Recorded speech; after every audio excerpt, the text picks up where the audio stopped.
Short Rest with Fonzi and Carlo. You want to kick us off? Goose Fraba. All right. Wait lang. Don't please probably keep that in the episode. Okay. Hey Fonzie, good morning. I think it's time we took a short rest. Oh yeah, brother.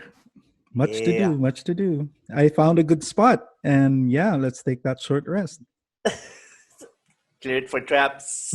Let's go find some rabbits about. Make sure we're properly fed. Yeah, take out my lute and start singing my song of rest. Rest. Yeah. Okay, bye guys. We're gonna rest. Bye. Shortest episode ever.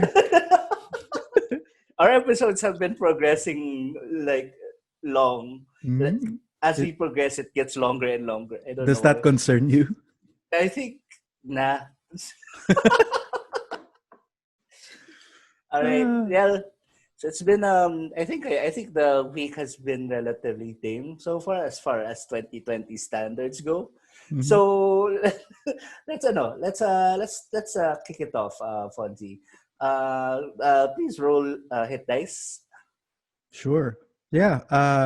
Rolling my hit dice this week. Well, this week has been particularly interesting, mainly because of the events happening around us.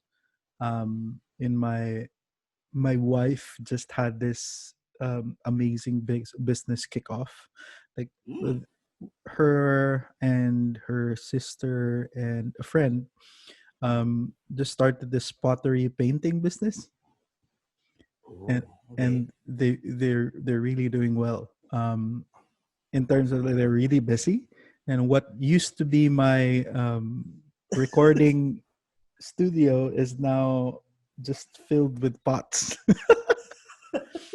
And they Ah, call themselves potheads. gee, I wonder why. I wonder why. And they make awesome work. You can find them on Instagram at potheads underscore DVO. I think that's their thing. But it's really awesome work, and it's nice to see them engaged in just um, like a creative endeavor like this, just to be able to handle the stress that's going around, and just for them to be engaging in this way, and earning a bit of money on the side. Yeah, yeah. It's not bad. It's really not bad. And it's a legitimate and non-illegal way of dealing with pot. Yeah, Because what's they're pot dealers. yeah, essentially. Mm. Yeah. They buy Well, cheap pot. They buy cheap pots, or sturdy pot, and then uh-huh. they refurbish it, make it a little bit better, and then they sell it to the next pothead out there.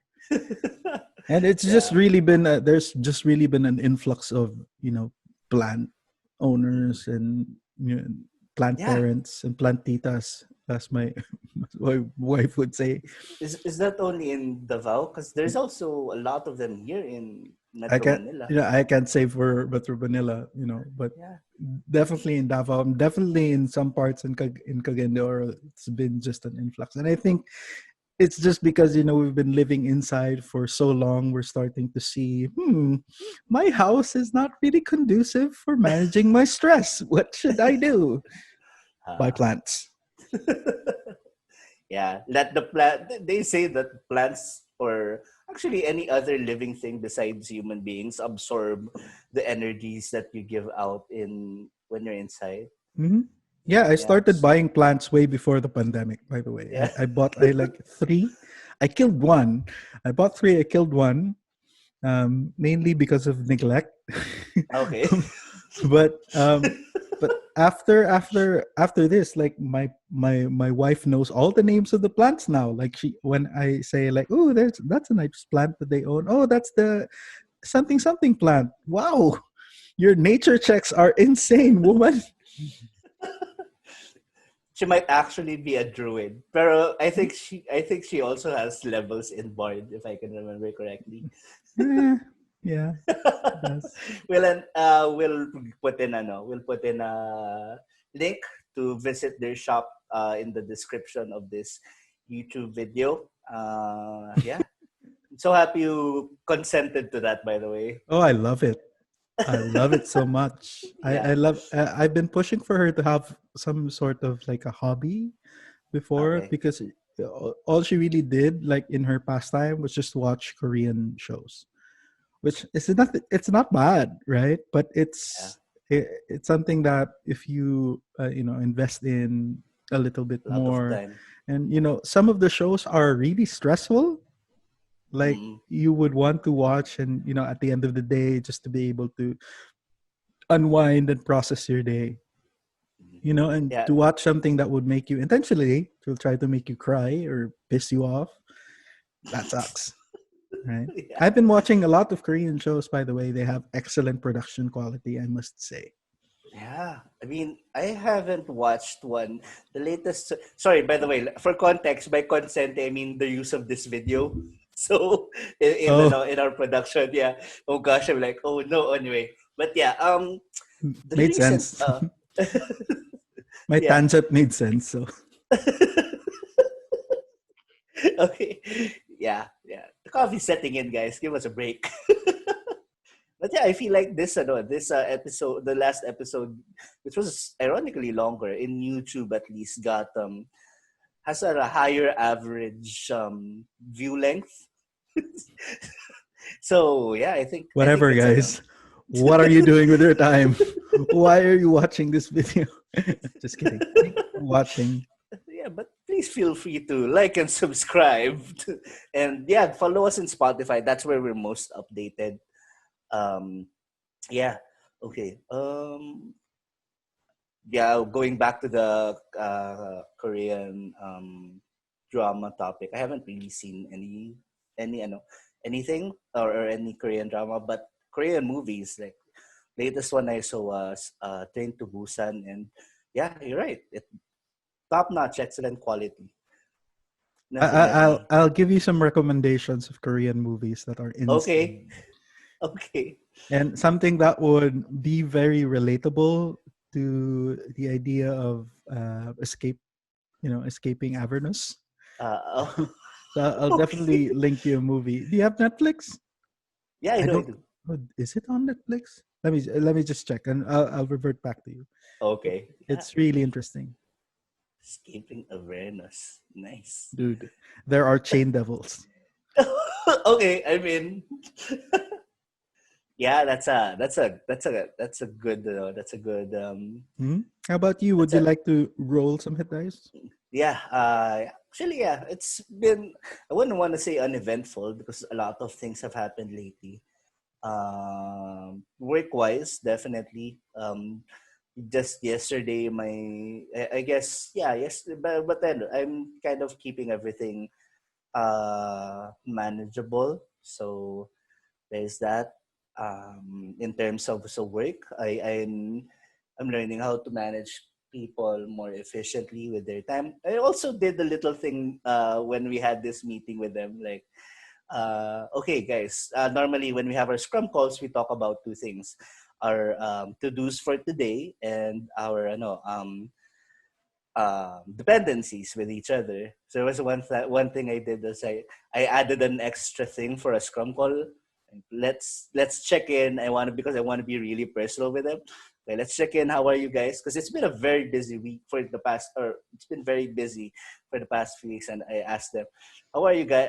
Firstly, state how you guys are personally, and then your to dos and your deliverables. I'm glad to say that a lot of them participated in the how to. Others just didn't answer that all. Dumiretso na lang sa sa to do's. Anyway, yeah. My family visited me yesterday to give me yung some alcohol. So I've got not rubbing alcohol, so I've Damn got it! like a gallon of it. You brought the wrong one, family. No, no, I meant, oh well, but it's useful pa rin naman. I will And trade yeah. this for beer. Can I drink this? Probably not. Yeah. So yeah, I think everything has it's been a good week so far naman. It wasn't as stress laden as last week, and yeah, I think it's because of my lack of Dungeons and Dragons games, man. I haven't been able to play nor run anything yet. Right. Since Yeah. when did we start the podcast again? Let me. I think a month ago. Well, Yeah, it's been a month. I have. I need my fix, man. Mhm. Yeah, I think I have to run one na. Kaso, yeah, see, I'll look for a new set of friends who I can run online Dungeons and Dragons with. Yeah, Yeah. just I know, just build it and they will come Yeah. Yep. on I your definitely. on your table. Yeah. Yeah. To your table. Contextualization doesn't help. Nope. But yeah. Mhm. So going. Yep. I'm gonna leave this in. Let it out. Coming off over ano. I was gonna say getting off on the Mhm. topic of.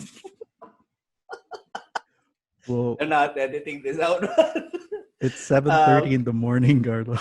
yeah, I think it's the coffee. Yo, coffee, It's the sponsor coffee. us. Sips more coffee.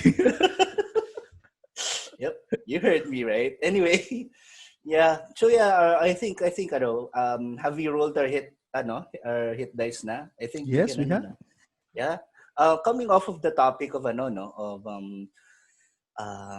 just using D&D or using different media to go about life.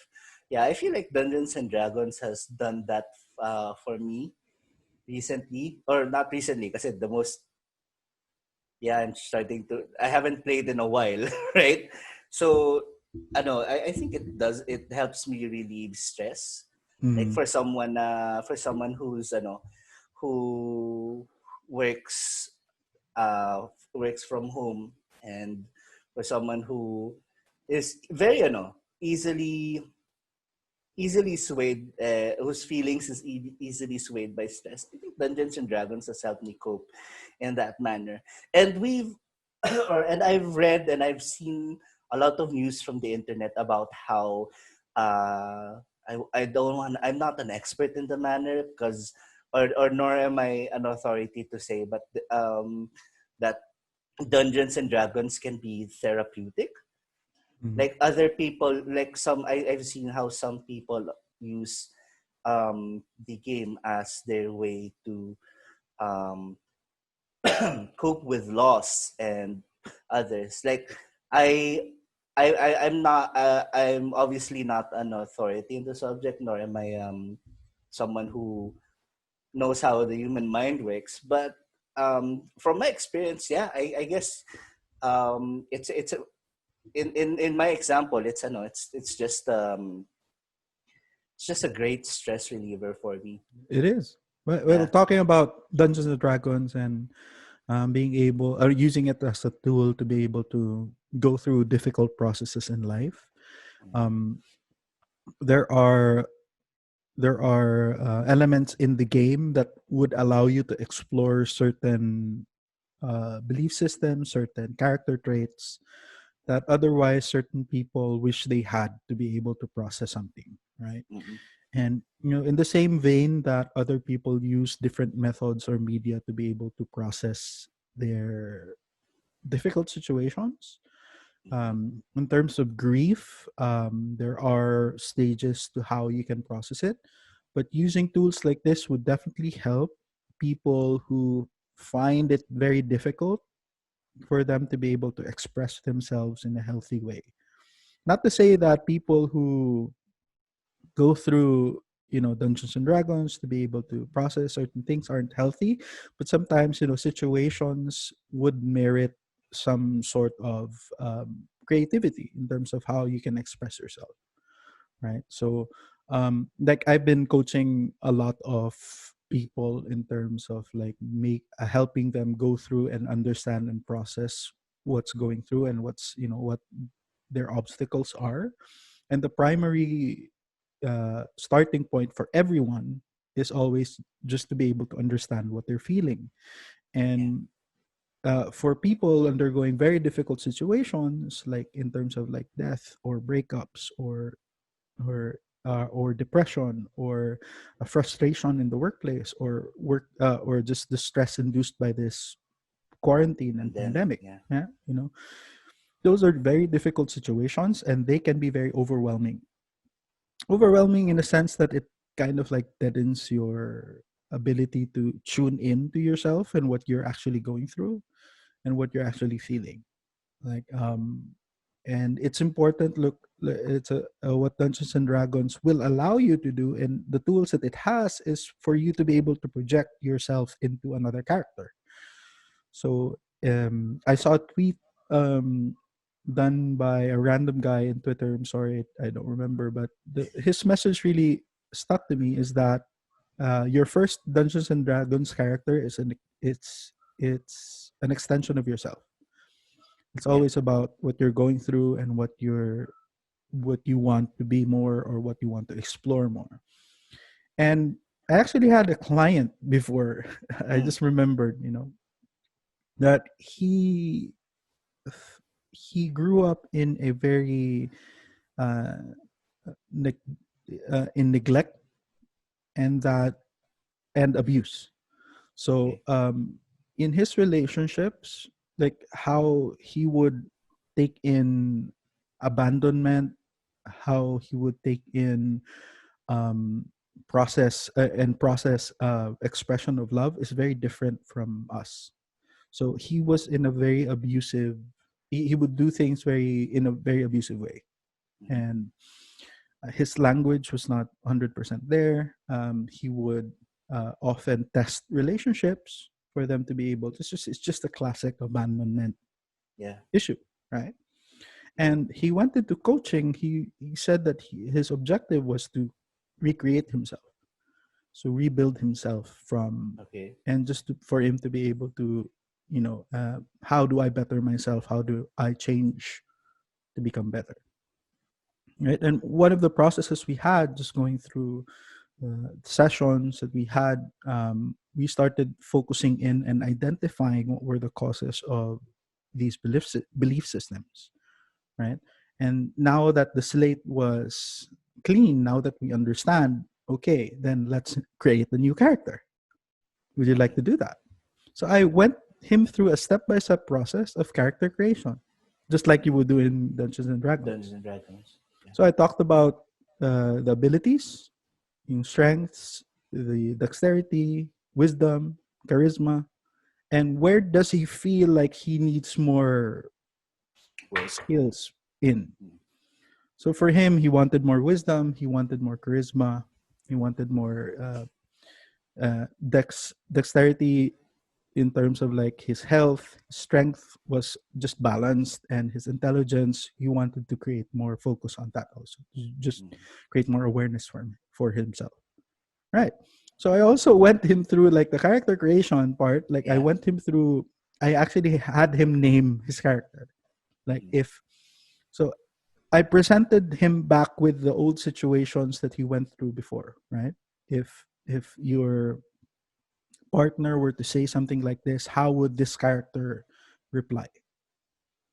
Given that he has high wisdom, then he said he would probably be more patient and be more loving, Mm. and that's great. That's Yeah. great. So that's a process. In that way, people tend to feel very trapped with who they are, and they find it very difficult to change because sometimes they have this belief system that I am who I am. I can't change who I am, right? When that's really not the case. Change happens to us all the time, Yeah. and change. There is a process for change, but it's just that it's the difficult process. It's a very difficult process, and people expect instant results when they want change, but it's not Mm. the same thing, right? When I Yeah. commit to like I want to change, I want to be 170 pounds. You Mm. don't change overnight, now do you? Yeah. and it's a Nope. step-by-step process, and You sometimes work for that. you work for that. Uh-huh. And it's the same thing with personal things. So same thing with our character. You work for it. You work for that ability plus one, right? Yeah. And sometimes you get the right tools, sometimes you get an advantage over it, sometimes you don't. But that doesn't mean that you should stop. It just means that there's a process. Yeah. And so with the same thing, like understanding life and putting it in context of Dungeons and Dragons helps people understand that there is a process for this. There is a process for grief. Yeah. And for people who are so, you know, close to the elephant, you know what that means? You're so No. close to the elephant, you don't know what it is. You're so close to Uh, it. You yeah. can't see the entire picture. Just a big patch of gray. Yeah, Yeah. we're that near. You don't see the entire picture. So what you need to do is to step back. And one of the tools you Mm, can do is to step with, in terms of like stepping back, is Dungeons and Dragons. If you yeah. do it in that spirit or in Manner. that manner. And some people do it unintentionally.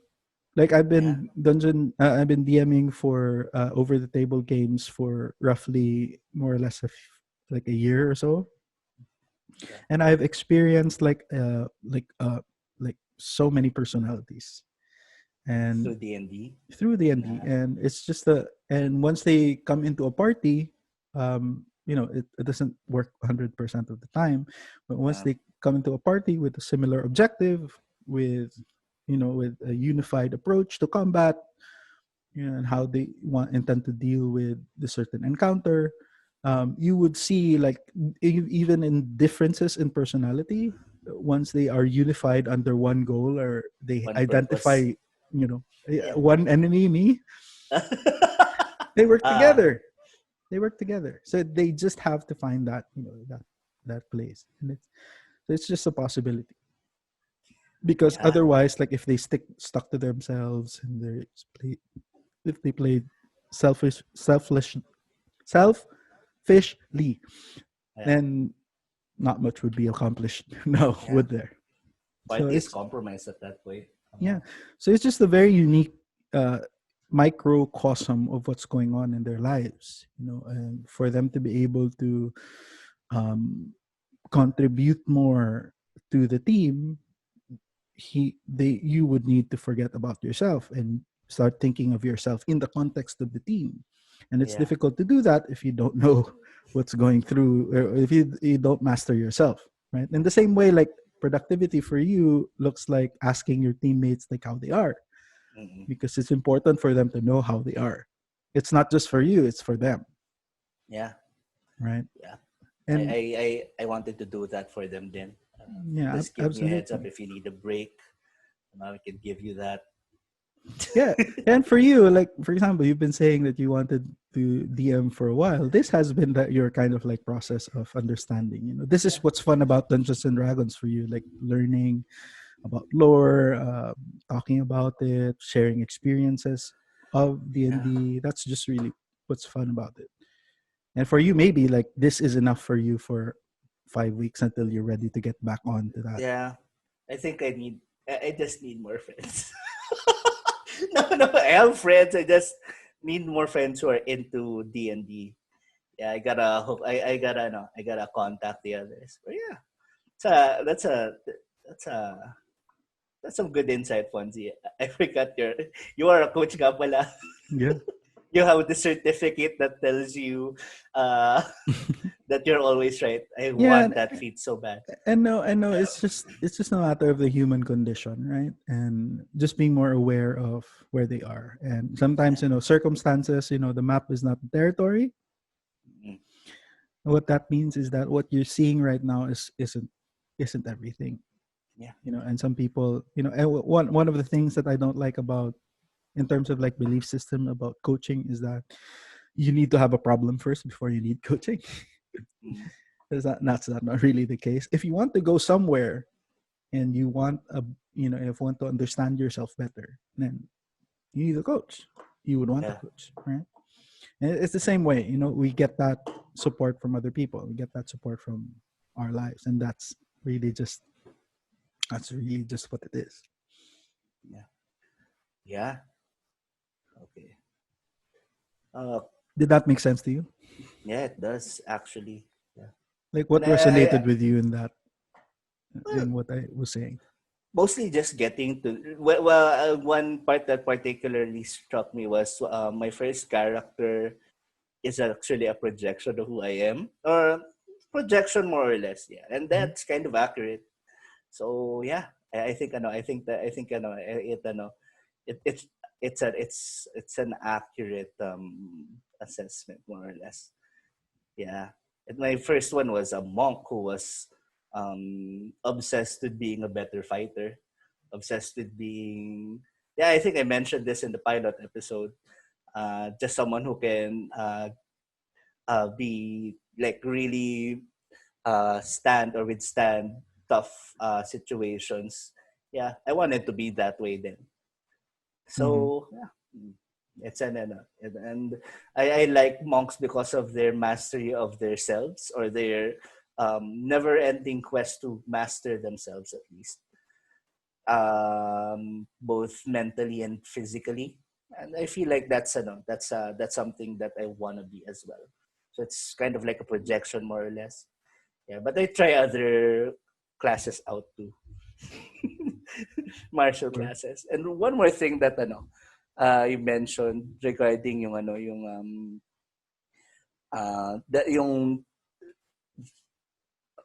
just change and stuff. Yeah, that takes a lot. That takes some time. That doesn't happen overnight. Even in D&D, when you multi-class, you have specific requirements to meet, right? So yeah, it'll take some time, and yeah, luckily you have, hopefully you have other people who help support you with that. You have your friends, your families. So yeah, it's all about it's all about just being able to um, accept that you have to um, accept that you have to change a few things, acknowledge Mhm. some changes need to be made, Mhm. and yeah. Yeah, and Uh, choose your well, friends. yeah. Oh well, yes, that's Choose a your big friends. factor. I've Definitely. learned, like in my coaching, like Hmm? friends give the worst advice. How The so? worst.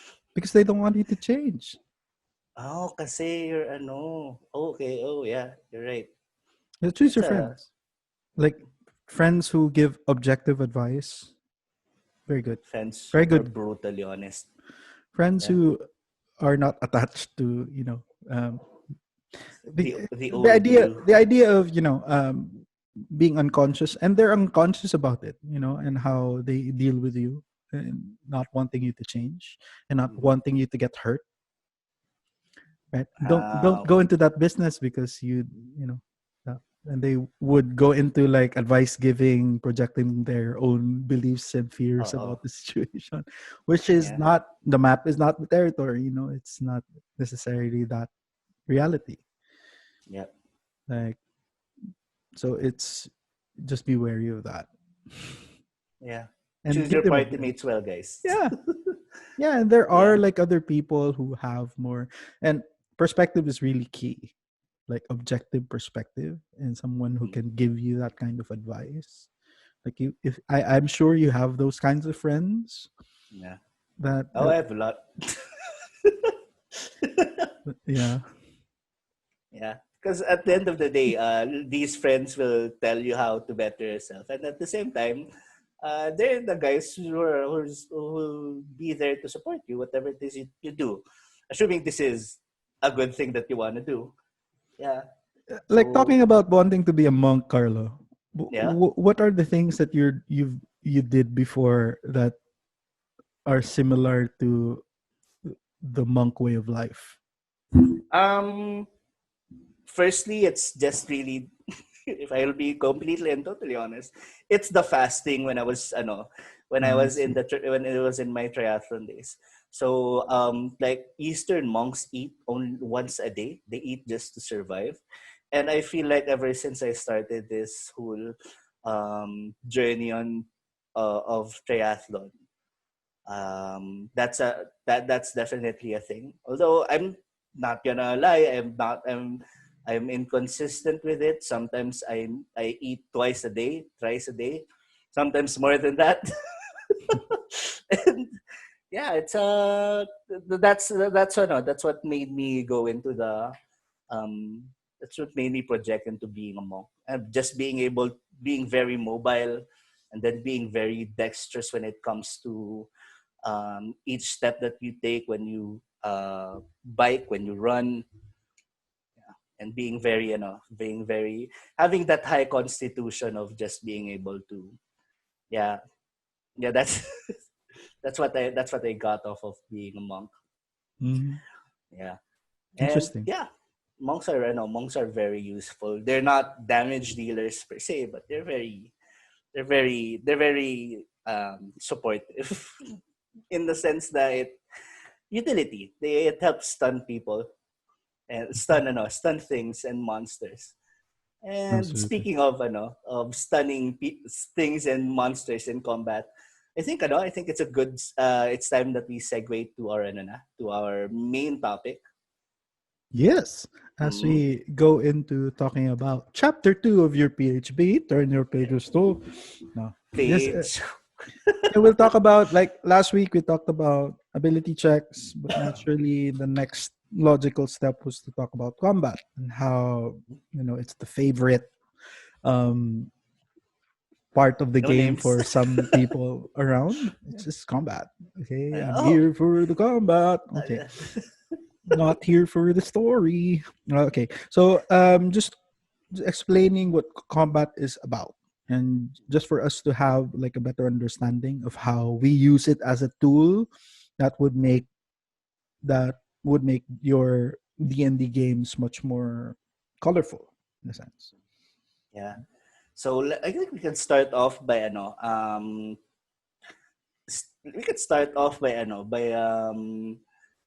actually telling the audience as DMs how we start combat. How do we set them up? For others, it's as simple as just explaining asking your players to roll initiative. So I don't know. I don't want to say it's become a meme as of late, but yeah, it kind of has become that. So whenever someone says roll initiative, something bad happens, and now you have to fight for it. So yeah, let's know. Basically, yeah. Sorry. In my as someone who's DM'd for 2 years now, yeah, it's definitely the part of the game where that gets a lot of players hype. Like everyone's almost excited to start this, Mm. right? So sometimes combat starts na like unprovoked. Sometimes other player, sometimes most of the time players come into combat very very prepared.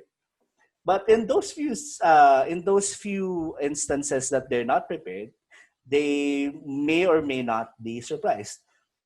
Which actually brings us to page 189 of your player's handbook. So,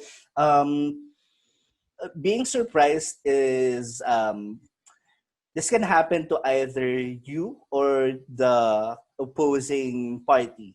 So it's basically an ambush, right? So if you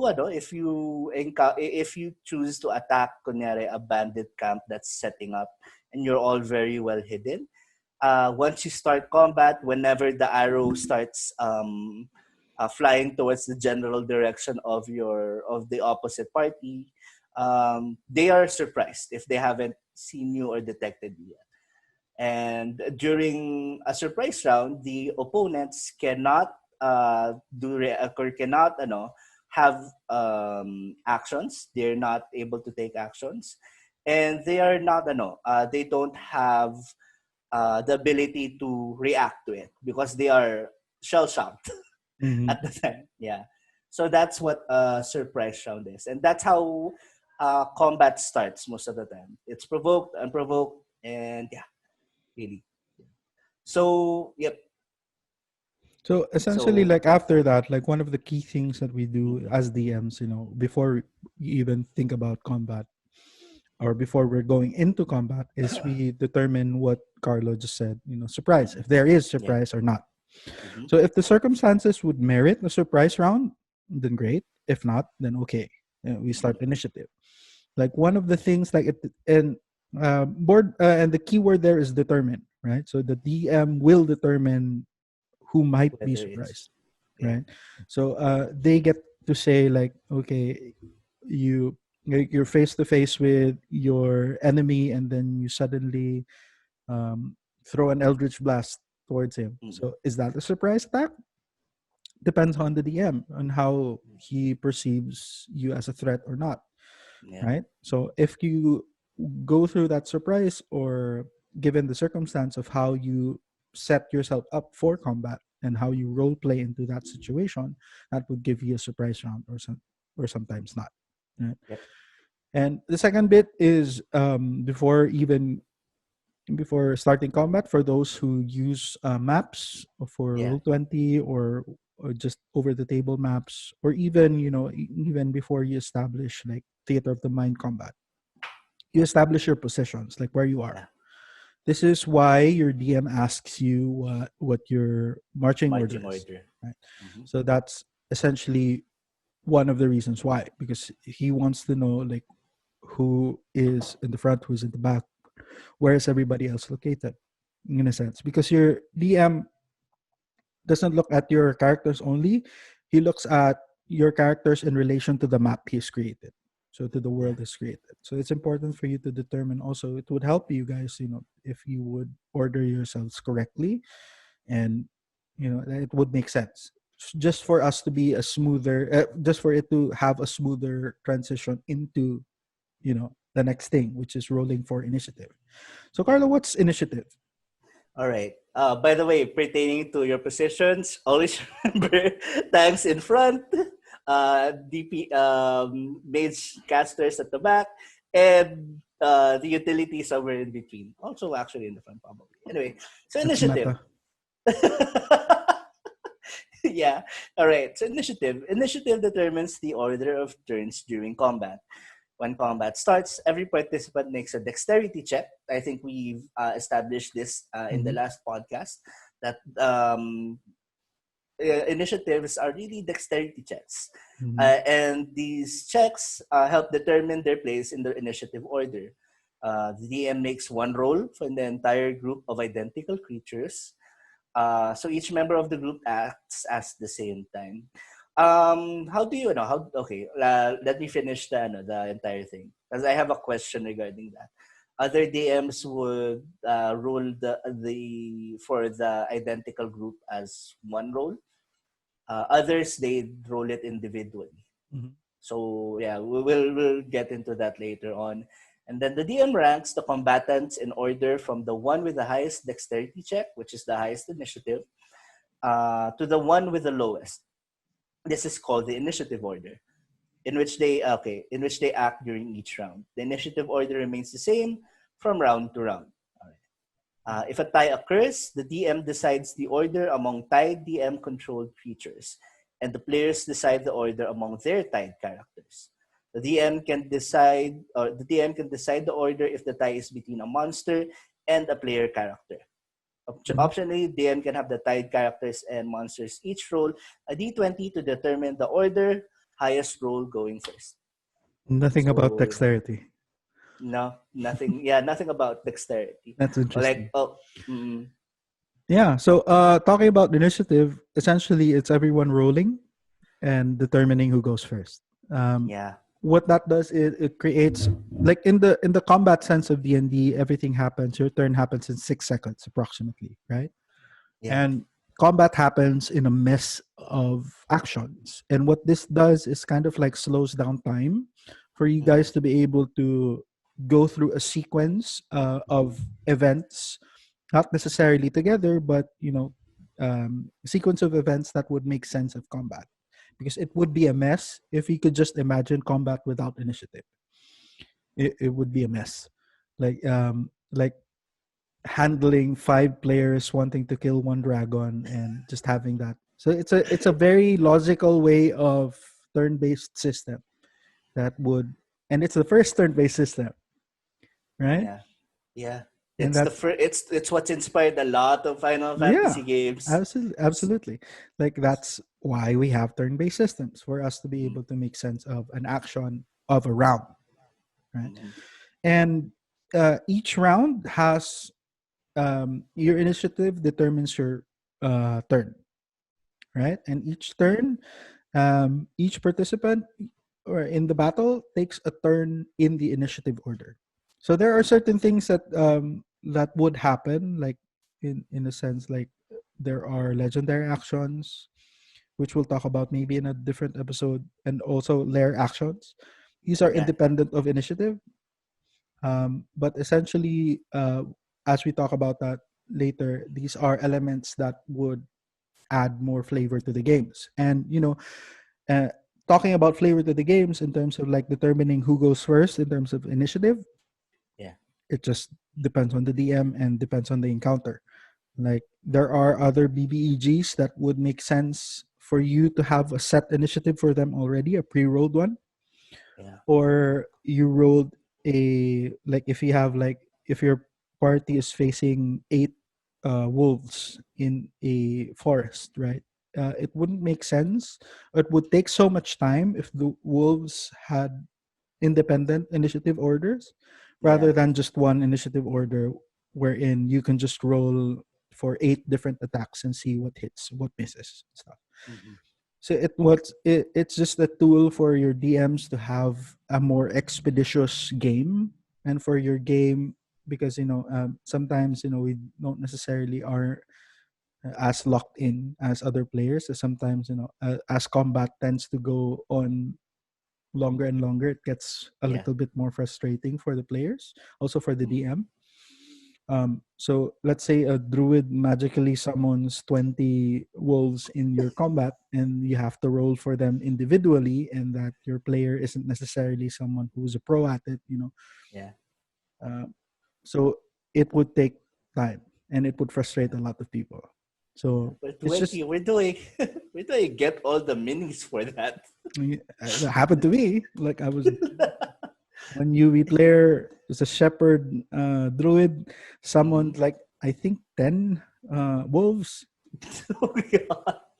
It was just an interesting exercise of patience. And Patience and mastery of self. yeah, uh, not not just mainly because the player was not really ready to handle that particular spell with efficiency. Yeah. New Uh, player. in in a sense that he uses it and he wanted everyone else to make sense of it. Like Mm, this is what it what? is, so deal with it. Right.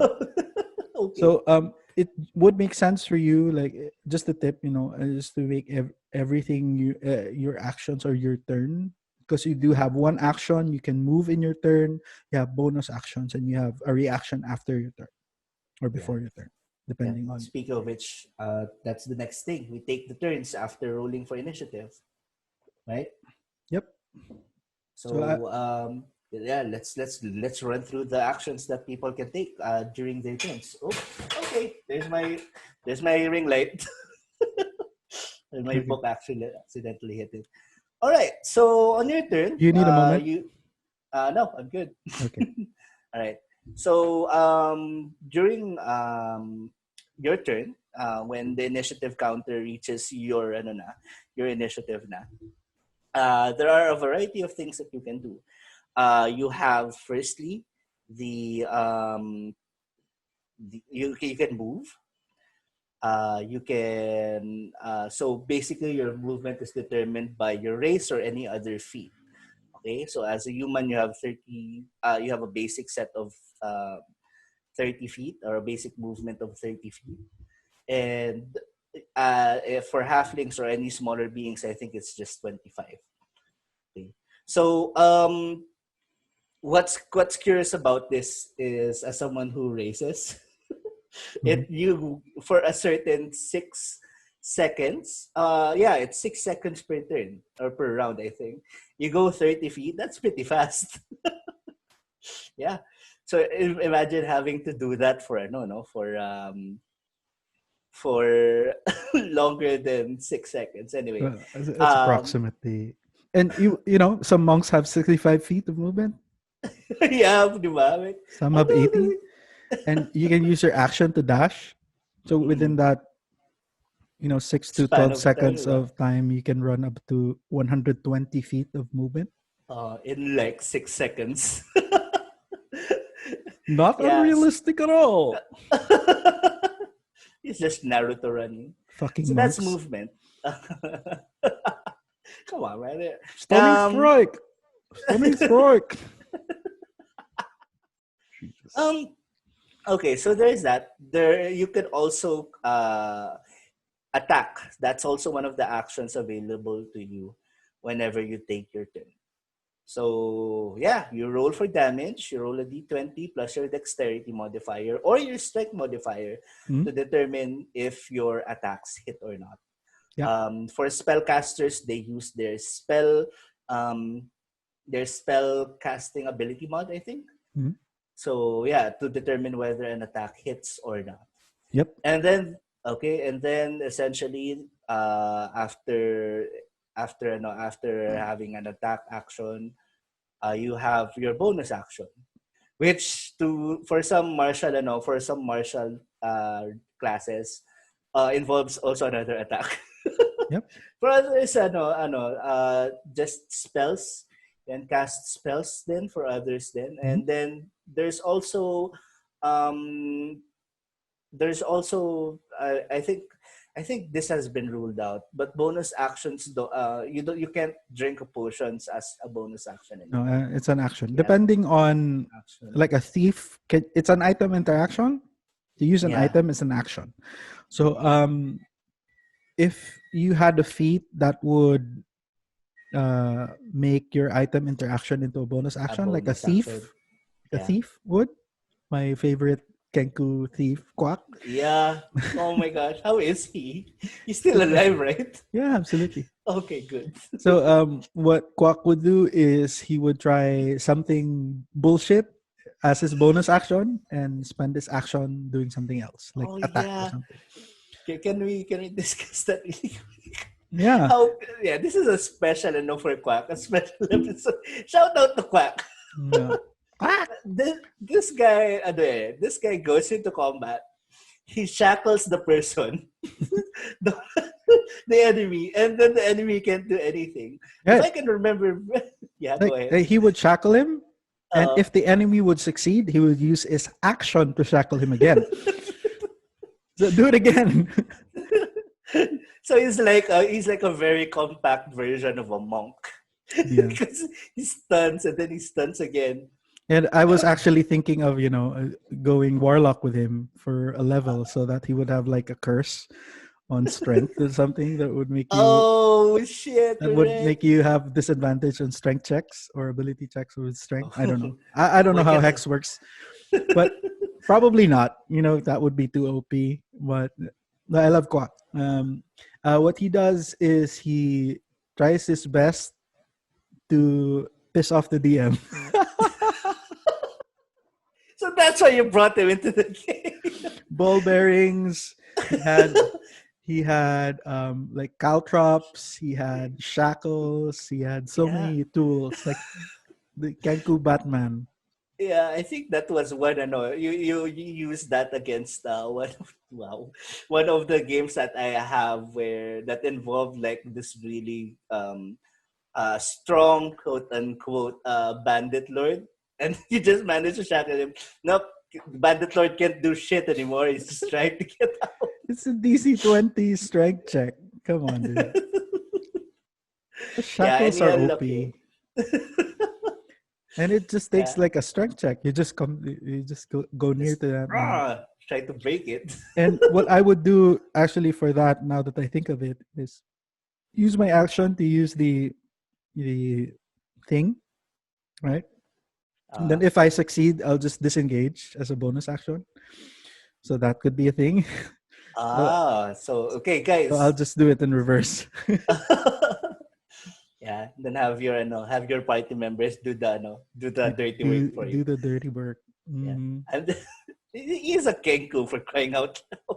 Yeah, and what's interesting about the thief is they get to a certain level where they can use any magical item. Mm-hmm. So spell scrolls are a thing. Yeah. So that's something that I'd like to clarify. Like, can I use a spell scroll? Because it's a magical item, right? Yeah. I Without think restrictions. You can use it I, without restrictions. I think so. What mind I ask? What kind of or what route did Quack take? He's just a thief. Uh, He's pure uh, thief. oh, okay. So he's not a Rogue thief. He's not. spell thief. No, Okay, he's just a. spell rogue He thief doesn't. thief. But he like after a certain level of thief that you are able to use magical items. Not necessarily something that you know, but it's part of your knowledge that you know how to Uh-huh. use them. So I'm assuming like spell scrolls, I could use spell scrolls because they're magical items. Uh, I it's up to Could the you DM to imagine? determine. Could you imagine Yeah. like have um like maybe just go in um shackle somebody Uh, with your bonus action and then use your action to cast fireball with your spell scroll or even attack with your hand crossbow as an yeah. action and use your bonus action to use the item Spells. spell scroll fireball.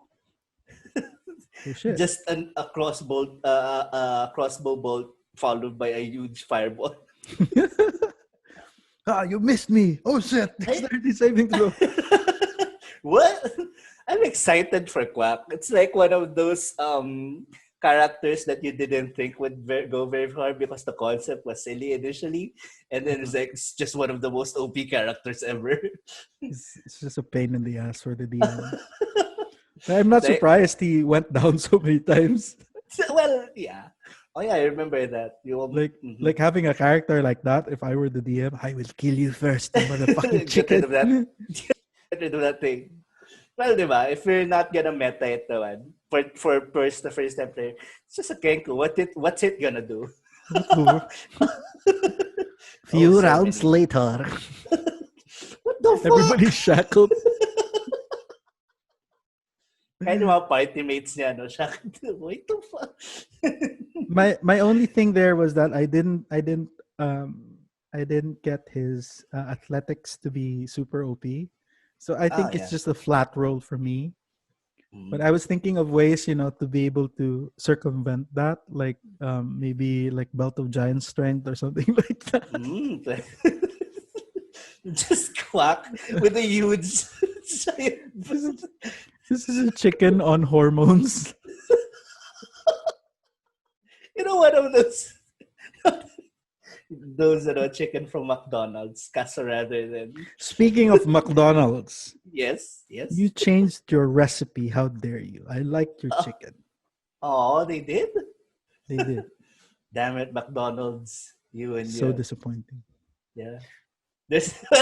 We're never going to get sponsored by McDonald's, so Yeah, fuck you. we tend to like Jollibee more anyway. Oh yeah. Jollibee family spaghetti pan. Oh my god. Arguably the best. One of the best fast food spaghettis. Anyway, actions in combat, okay? So, so you take your turn, there's a bonus action, and yeah, other activities that you can do on the turn would be yun nga, yung special object interaction. I think those are one of the things that you can do during your turn. Mm-hmm. Okay, The other that's things like active. dash. You can Dash, dash on your turn. You can disengage on your turn. disengage. You can dodge, which is you can help action, which would give your companion or Party anything mates, else yeah. that you would help advantage over anything that they want to do. Mm-hmm. Hide is an action that you can use for rogues. You can use hide as a bonus action. Bonus action. You can ready action, which is an interesting thing. For spellcasters who ready their actions, ready their spells. If your readied action does not trigger, it takes your spell slot. Yeah. So the spell fizzles. And this is something that we don't do. We can search. Like we don't use that a lot, but essentially it's just I look for the enemy. You would spend your action doing that. Yeah. So you would make a perception check or investigation check. Let's say you're looking for an invisible enemy, Mhm. and your terrain is somewhat like could give away the position of that invisible enemy. So you would use your perception check and use your free action of being able to point that out to, like, there he is, like point towards that Yeah. direction. Right, so And that that's takes 6 seconds. It's always whenever as a DM, whenever whenever a player wants to do something that is not one of these actions, I think in my mind, can he do this in a span of 6 seconds? Yeah. So if he could, then I will allow it. If it's a little stretchy, I would deem that it would be an action or maybe even a bonus action. That's how I handle those specific instances. mm, Sorry. Mm-mm. Um, Pertaining to dash, so basically you when you dash, you go twice as far as your normal movement. And then when you dodge, you just take a defensive stance. So for the monk, that's your or you defensive stance. Yep. So you just neo matrix neo around those attacks. And yeah, did I miss anything? Dash, dodge, and yeah, disengage. You just do your best to not get hit by an attack of opportunity. So mm, that takes 6 seconds of your time. Yeah. yeah. So So those those those are are basically the actions. basically the actions. Yeah. There are, there is a different line if we talk about the things you can do in terms of like how your attacks will look like, Mhm. um, and certain things that happen during combat, like when you get damaged and when you get healing. And there Yeah. are other things like drop what happens when you drop to 0 hit points, or Mm. what are saving throws in terms of like death saving throws when you get to that point, or if you just intend to knock a creature out, essentially. Like, I would encourage everyone to just read through this very important chapter, like chapter 2, on your own time. But essentially, these are the elements that you would encounter during a game. And if there are things that are unclear, especially during, taking your turns, because even the veteran players still have trouble remembering rules or remembering how that applies, and that's Yeah. okay because that's just part of the game. And it's the DM's responsibility to be able to adjudicate that. So certain issues like casting a spell as your action and casting another spell as your bonus action, you can't do Bonus that. action. So there are certain rules around spell casting that you need to read and go through Yeah. that isn't mentioned in this chapter. So it's more about understanding your own class, right? And You I need to. see that a lot with newbie players. Like, Mhm. newbie players, one of the things that would improve your quality of life in terms of like playing the game, Life in general, I feel like. yeah, is just adding more to your knowledge about how your character works and understanding how spells work, understanding how. Yeah. That's why it's very difficult for newbie players to play very important or very difficult roles like monks or sorcerers or bards, in terms of like understanding spells, or even wizards. Like, there are wizards, those spellcasters are definitely very difficult in terms of like you will need to commit to learning your spells, um, Because. Mhm. because you wouldn't want to, like, if you're lucky if you have a understanding DM, but if you don't, Ooh, we'll just rule that out. Nope, you can't do that. Sorry. you can, or you do that and it's not effective, and Yeah. you use a spell slot. So that's something that would, and also like understanding how your moves work. Like, um, you have an action, and you have a bonus action, and you have movement. That's it. Like, you don't Yeah. have two actions, and once you expend your bonus action, you don't have a bonus action Yeah. anymore. Sorry, Yeah. sorry. It's just being able to understand and plot out like what you need to do. Those specific actions. And yeah, pertaining to to how you mentioned how knowing your character, knowing how your class plays, right? So when it comes to monks and when it comes uh, to rogues. They're very dexterous characters. They have fast hands. So this is why they can dash as bonus actions, or they can disengage as a bonus action, Mhm. right? It's going to take longer for a barbarian who's just as tanky AF to do all those things. But your barbarian can do a lot of damage anyway, so he doesn't need to do those dash actions. Just needs to stay there, look pretty, and hit things.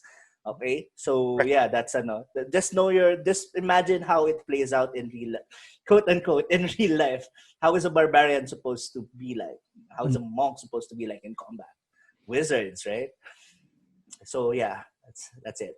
And yeah, and we talk about like reactions, right? Oh Reactions yeah. are abilities or spells or situations that would prompt your reaction. It happens in between your round.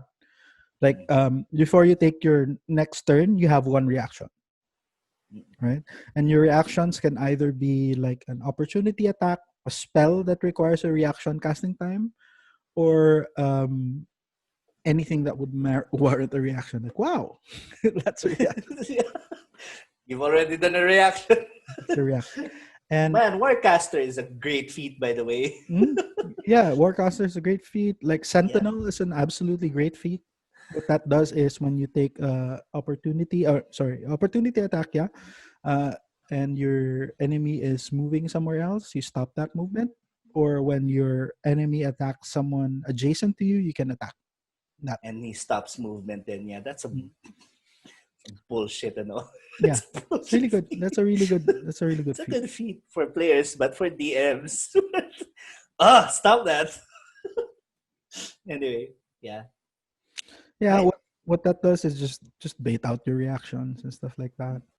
Yeah, and that's Yeah. it. Like a round represents 6 seconds of the game world roughly, and that happens. Like ideally, everything going on like in that round happens like not per turn, but happens at the same time. It just so happens that we just need to make sense of how this is going to play out in terms of like real time battle. And you think about it now, like if certain combat lasts for like 60, like 10 rounds, 10 rounds. So that's like a that's a minute. minute, right? That's relatively short. Yeah, it's fast, man. It's fast paced. Imagine. Diba? Like No, it's some UFC battles would take longer than a minute. But again, they're just using their bare knuckles. So if you had yeah, like so swords and magic and stuff, that would probably end that a would lot take. sooner. And just And thinking about like how much more powerful these normal guys are compared to like commoners. Like commoners have 4 HP. That's it. yeah, And some of large the, major. Yeah, go ahead. and some of these dudes like at level 15 and stuff, they have more than 100 hit points. So Yeah, that's they're a buff. hundred times more beefier than the regular commoner. Pretty, yep. I think one thing that sorry. Question to you, Fonzie. What's the longest combat you've been in, Oh or Jesus. how many rounds? Uh Longest combat. What depends on the map, actually. Like there is one particular map in Avernus that would take you to just on entire initiative. So the entire most of the most of the mod is spent in initiative. So it just depends So on it's the situation, right? yeah. So I roughly agree the with that too. longest combat maybe against dragons, maybe against something. Mm. Just depends. Yeah. I can distinctly remember. This is a game with EJ on the Horde of the Dragons. Yeah. No, Tyranny of Dragons. Yeah, we fought against a literal army of dragon cultists. So that's the entire shebang. Kobolds, um, cultists, dragon claws. Yeah, we fought against him, and I don't remember how many rounds it took, pero that's basically our entire game. We spent like 4 hours on it.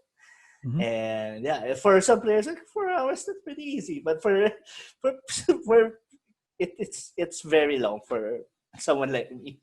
But I enjoyed it. Yeah, we got to know the players got to know each other better in terms of priorities and stuff. Mhm. Yeah, and that's just really what understanding your team, team comp is about, understanding, Yeah, and not just your own characters, but diving into knowledge of others and what they can do to put you yourself in an advantage in combat. It's difficult if you act independently, not really caring about other people because you're so yeah, used to that. mm-mm. But it's just about number one, trusting your teammates. That's why you die, because you don't Mm-mm. trust your teammates. That's why you die. And essentially, like in tier two, tier three, tier four combat, that's very important because you wouldn't want to go into combat with tier two characters not knowing your stuff. It's very Yeah, difficult. And and we see that a lot, because it's relatively season 9, right? It's season 9. mm-mm. Yeah, Relatively in season 9, it's very easy to level up characters as compared to season 8, when you would use like ACP and TCP and stuff like that. mm-mm. It was relatively a challenge to get your characters from tier 2 to tier 3, tier 3, tier 4, because you would need to rack up games. But now you just need to finish a mod to be able to level up. Ooh, look at yeah. me. I That's finished a mod. I level up. You don't deserve it, yeah. but you leveled up. Right?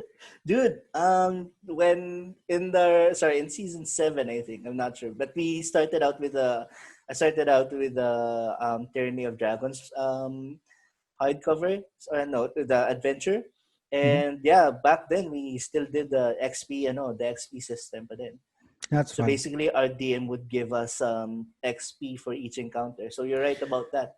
Yeah, what Rack up. I want to do is milestone based level up in terms of like hardcovers, because hardcovers are very specific in terms Yeah, of like the range of levels that they can do. I think that makes sense for me, like the DM saying, okay, you leveled up, and not just the problem I have with experience based um, uh, leveling up is that it's very combat centric. So yeah, if you don't kill things, you won't level up. Unlike, like for example, like Skyrim, you read a book and your skill level goes improves, up then your level goes incrementally. up a little bit, right? So Uh-huh. it's not really combat is just just a very small percentage of you being able to level up. You can Yeah. spend like a few like couple of hours of your day just making iron daggers so that your smithing skill goes up. Oh wow, that takes me back. Yeah, And and then these iron daggers, you enchant them, so your enchantment goes up. precisely. So Yeah, it's just that vicious cycle of grinding and being able to capitalize most of the game to get your level up, right? So yeah, it makes more sense for me to have like milestone based and story based leveling up, which is something that I will do as I am planning to play and to run Curse of Strahd. okay. Da-da-da. Would Can you I like to join that play? game? Yes. Oh yes, you You can must. finally see Keanu Reeves, you can finally see John Wick, Strad von Sanovovich. I'm son of a bitch. uh, I am planning something for that game. Hopefully to make it more special, because it's something that I really want to run. But I'm still getting to that. Yeah. Might take a few more weeks of prep and just understanding the book more. I haven't played it, so it'll be the first time for me. So it's just that. So yeah, how about you? Like, when's your next game? Yeah. It's At been least like what do you want to run, like what's a adventure arc that would excite you in terms of like the I idea haven't of running it? really I honestly haven't done any hardcovers yet because yeah, it takes up a lot of time. So yeah, but as far just to get my groove going, I might run White Bloom Mountain again, since I've already quote unquote mastered that. Yeah, and then also might run Juice for the Dead. I'm gonna hit up EJ and JT later in the day and find a suitable schedule for that. I'll ask you guys then, Luke and Luke and Fonzie, you. Sorry. Yeah. I'll hit up the Uh, boys. Ask them to play. News of the Dead. Oh my god. Yeah. We're Fuck. getting there. We spent like 6 hours, I think, or 8 hours on that fucking Mm. mod. So stupid. All right. So is there anything that we missed with combat? A lot, actually. A lot. So if you identify anything important that we didn't discuss that you feel like is very important, make sure that you leave comments in the comment section or wherever Yeah. you are. If you're listening on Spotify, then suck it up, boy. There's no comments there. But Yeah. Why you can isn't send there a Carlo a comment? tweet.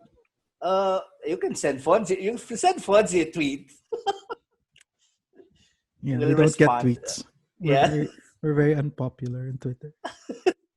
I use Twitter to complain to my ISP. I do the same. I use Twitter to complain to the world, to the world about the world.